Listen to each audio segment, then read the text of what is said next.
Closing stocks पर आप सभी का बहुत बहुत स्वागत है।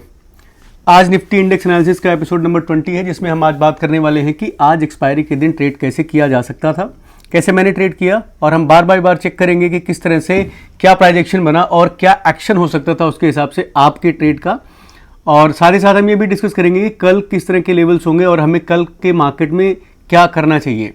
दोस्तों, अगर आप चैनल पर नए हैं तो चैनल को सब्सक्राइब कर सकते हैं, वीडियो को लाइक कर सकते हैं। तो आइए शुरू करते हैं बिना किसी विलंब के।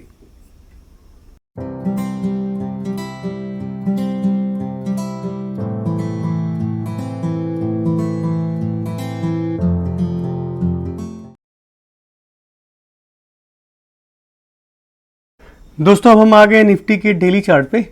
और कल जो हमने डिस्कशन किया था कि यहाँ पे एक फ्लैग एंड पोल का ब्रेकआउट हुआ है, तो हमें आने वाले दिन में कुछ तेज़ी देखने को मिल सकती है। लेकिन आज मार्केट ने बिल्कुल उसका उल्टा किया और आज की जो बार बनी है इसने बिल्कुल पिछले बार को कवर कर लिया है और ये बेयरिश बार है। तो आप देखिए कि एक बार से बेयर्स का आगमन यहाँ पे दोबारा से हो चुका है। तो 18,500 का लेवल जो है अभी वो सपोर्ट का काम कर रहा है। तो आपको शायद जो बार का साइज़ है और जो बेयर्स का प्रेशर है, शायद इसको यहाँ तक 18,500 तक लेके आ सकता है। अब आइए चलते हैं 5 मिनट के चार्ट पे और देखते हैं कि आज के ट्रेड जो हमने डिस्कस किया था उसके हिसाब से किस तरह से हम ट्रेड कर सकते थे। तो सबसे पहली बात हमने जो बात करी थी कि अगर मार्केट फ्लैट ओपन होता है, जहाँ पे क्लोज हुआ है उसके पास फ्लैट ओपन होता है, तो definitely we will buy call थोड़ा सा प्राइस एक्शन बनाने के बाद में।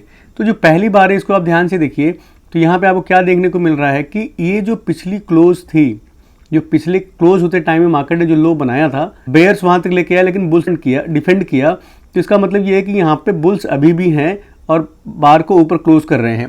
तो पहली बार के बाद आप वेट करते हैं कि भाई आगे अगला प्राइस एक्शन कैसे अनफोल्ड हो रहा है, उसके हिसाब से हम अपने प्लान बनाते हैं। तो आफ्टर दैट 5-6 कंसेक्यूटिव बार्स आप देखिए तो सारी एक जो है ओवरलैपिंग बार्स हैं। तो आपको अब तक पता चल गया कि जब तक ओवरलैपिंग बार्स हैं और पिछले पहले कैंडल के हाई लो के बीच में हैं, तो better to avoid and wait for the clear signal कि हमें क्या करना है। तो ये प्राइस एक्शन बनता है यहाँ पे। ऑफ कोर्स देख के ही लग रहा है कि ये बुलिश बायस है अभी तक।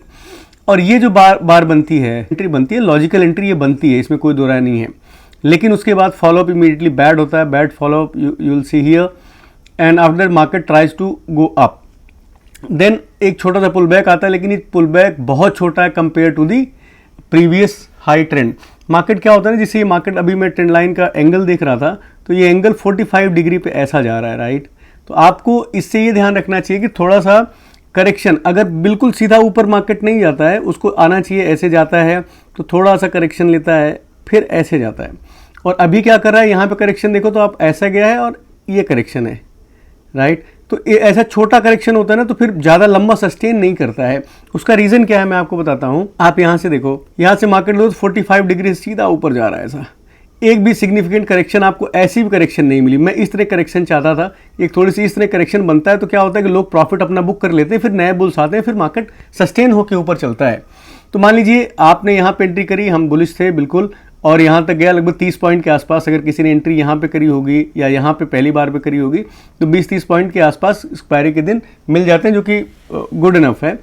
अब लॉजिक क्या है कि जब मैं हमेशा बोलता हूँ कि every bull channel is a bear flag, तो कहीं ना कहीं ये मान लो कि कोई इंस्टीट्यूशन है, सिटी बैंक है, इसने यहाँ पे 5,000 करोड़ से फ्यूचर खरीद रखा है। तो अगर वो 100 पॉइंट 150 पॉइंट ऊपर जा चुका है मार्केट, 110 पॉइंट शायद, तो कहीं ना कहीं तो अपना प्रॉफिट बुक करेगा ना। अब जब वो प्रॉफिट बुक करेगा तो बाकी बेयर्स फिर बेचना शुरू कर देंगे। अब हुआ क्या यहाँ पे, मान लीजिए आपने यहाँ पे एंट्री ली होगी और कहीं ना कहीं इस बार पे एग्जिट हुए होंगे, क्योंकि अब ऊपर नहीं जा रहा है, जो मिल रहा है मुझे मैं वो वापस लेके निकलता हूँ। लेकिन ये जो एंट्री थी ये बुरी एंट्री नहीं थी। मार्केट में हमेशा ऐसा होता है, अगर आप ऊपर जाते हैं तो आपका 60% 70% चांस है कि आप कितने भी अच्छा कर रहे हो, but still you can make only 70% time, 30% time you will lose. ठीक है, तो यहाँ पे एक वे स्टॉप बनता है। उसके बाद से आप देखिए तो मार्केट नीचे आता है। तो क्या यहाँ पे कहीं शॉर्ट बनता है, क्या यहाँ पे शॉर्ट बनता है, क्या नहीं बनता है, कैसे। अब मान लीजिए यहाँ पे ब्रेकआउट होता है, फिर यहाँ पे बुल्स आते हैं, तो ये ब्रेकआउट के बाद ये छोटा सा 2 बार का जो साइडवेज एक्शन है, यहाँ पे नए बुल्स एंट्री लेते हैं और बार ऊपर जाती है, right. Then it is pull back, no problem. छोटा पुल बैक है 2 बार का, रेंज कह सकते हैं आप इसको, it's not pull back even. उसके बाद से फिर ऊपर जाता है, तो ये भी बुल्स है यहाँ पे लेके गए। लेकिन क्या इसके बाद इन बार्स पे आपका शॉर्ट बनता है, क्या नहीं बनता है।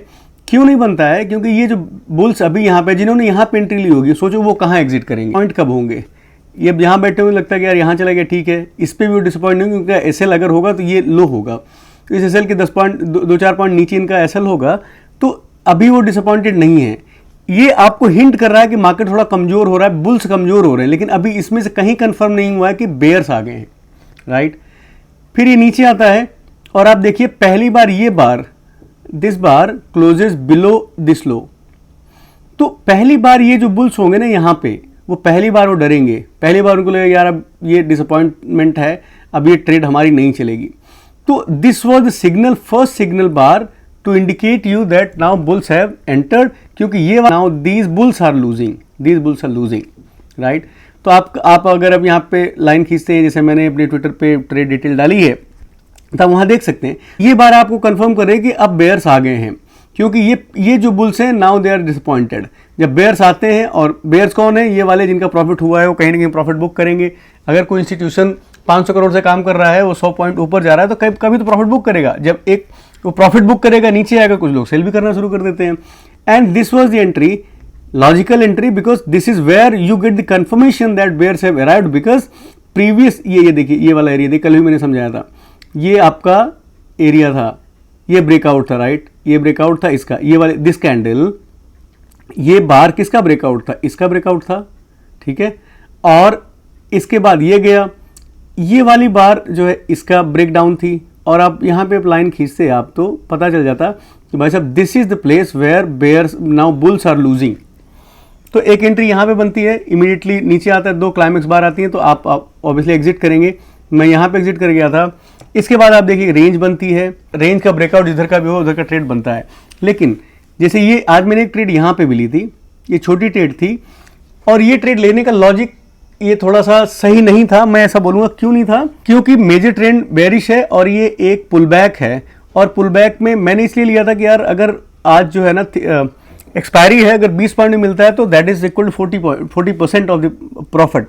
तो मैंने ये ट्रेड यहाँ पे ली थी ज़रूर। और ये जो प्रीवियस लो है ये 18,726 के आसपास, जब ट्रेंड रिज्यूम होता है तो this was again your entry, because ये जो बार्स आ रही है ना, इतनी हैवी सेलिंग यहाँ पे दिख रही है, इन बार्स का साइज देखिए आप, एंड दिस साइज कंफर्म किया बेयर्स दोबारा they are going to take it to the new lows. Then what happened, market नीचे आता है, कहाँ पे आता है ये, again this is exhaustion bar, ये बार जो है खत्म हो जाता है, सारी सेलिंग इसमें लगभग एग्जॉस्ट हो जाती है।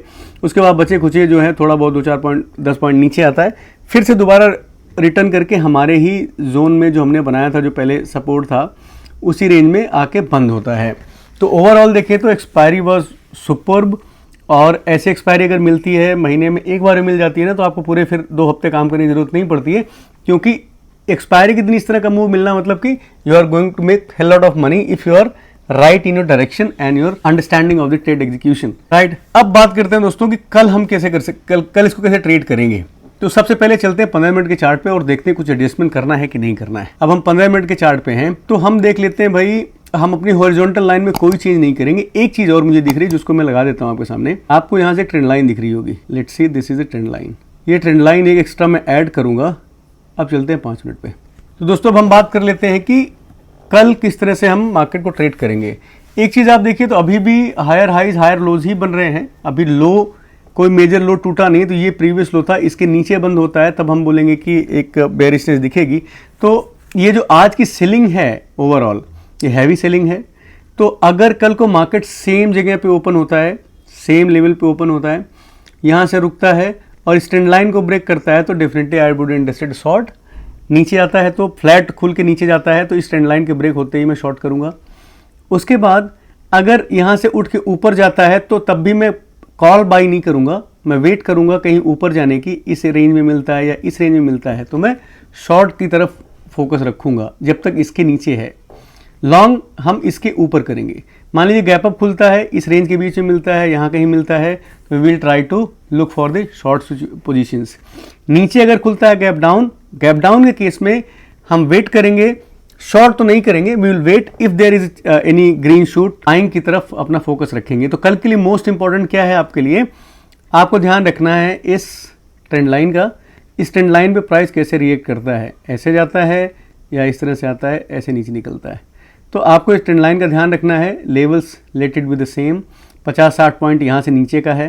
अगर इसके बीच में रुकता है, यहाँ पे कुछ देर रुकता है, उसके बाद नीचे आता है, ट्रेंड लाइन ब्रेक करता है, will definitely interested in the short. तो दोस्तों ये रहा आपका आज का ट्रेड एनालिसिस और कल के लिए ट्रेड प्लान। मित्रों, अगर आपको मेरा प्रयास पसंद आता है तो वीडियो को लाइक करें, चैनल को सब्सक्राइब करें। अगर आप मुझसे जुड़ना चाहते हैं तो ट्विटर और टेलीग्राम के लिंक चैनल के डिस्क्रिप्शन बॉक्स में दिए गए हैं, आप वहां से मुझसे जुड़ सकते हैं। आप सबका समय देने के लिए बहुत बहुत आभार, धन्यवाद।